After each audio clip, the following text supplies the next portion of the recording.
দশমপতির ওপর শনির দৃষ্টি পড়লে কি হয়? তাহলে 12টা ঘর আছে, তা 12টা ঘরে আপনাদের যে কোনো লগ্ন হতে পারে।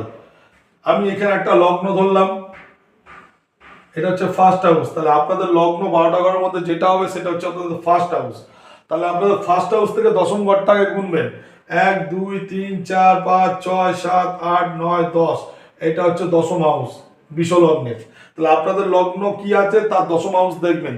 এই দশম ঘরের যে গ্রহটি আছে, সে যেই ঘরে বসে থাকুক না কেন, যদি শনির দৃষ্টি 3 7 10-এর মধ্যে যদি দৃষ্টিটা পড়ে, তাইলে জৈন প্রবৃত্তির ফলে অসৎ কাজ করবেন।